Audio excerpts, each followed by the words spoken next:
একটা ছোট্ট গ্রামের নাম ছিল শিউলিপুর। চারদিকে সবুজ মাঠ, নদীর ধারে কাশফুল আর পাখির ডাক। সেই গ্রামে থাকত রাহাত নামে এক ছেলে।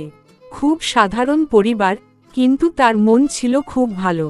সারাদিন পরিশ্রম করত, বাবা মায়ের কথা শুনত, আর নিজের ছোট ছোট স্বপ্ন নিয়ে বাঁচত।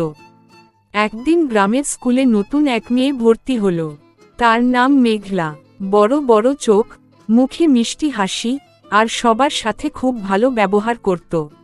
প্রথম দিন থেকেই রাহাত মেঘলাকে দেখে অন্যরকম অনুভব করল, কিন্তু সে কিছুই বলল না। দূর থেকে শুধু তাকিয়ে থাকত। ধীরে ধীরে তারা বন্ধু হয়ে গেল।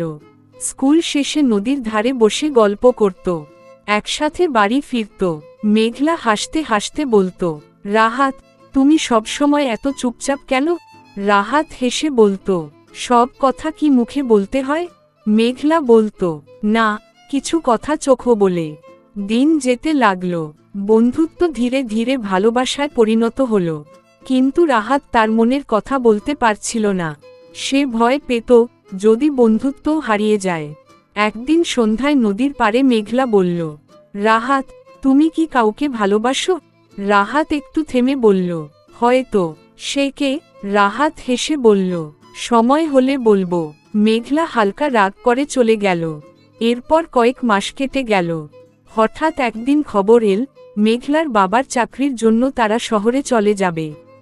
এই কথা শুনে রাহাতের মনে যেন আকাশ ভেঙে পড়ল। শেষ দিন মেঘলা রাহাতকে দেখতে এল। সে বলল, আমি কাল চলে যাব। রাহাত চুপ করে রইল। তুমি কিছু বলবে না? রাহাতের চোখে পানি চলে এল। ভালো থেকো। মেঘলা অবাক হয়ে বলল, শুধু এইটুকু? তারপর মেঘলা একটা চিঠি রাহাতের হাতে দিয়ে চলে গেল। রাহাত বাড়িতে এসে চিঠিটা খুলল। সেখানে লেখা ছিল, রাহাত, আমি জানি তুমি আমাকে ভালোবাসো, আর আমিও তোমাকে ভালোবাসি, কিন্তু তুমি কখনো বললে না।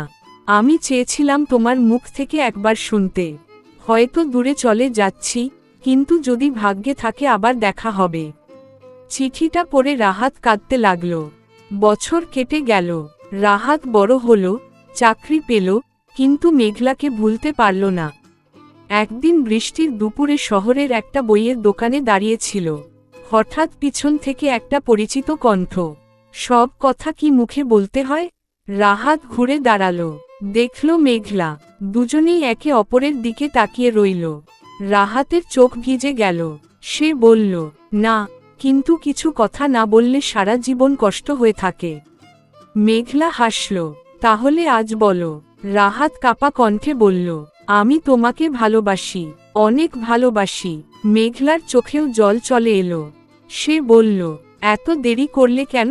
রাহাত আকাশের দিকে তাকিয়ে বলল, কারণ ভালোবাসা পৃথিবীর সবচেয়ে সুন্দর জিনিস, আর সবচেয়ে কষ্টকর।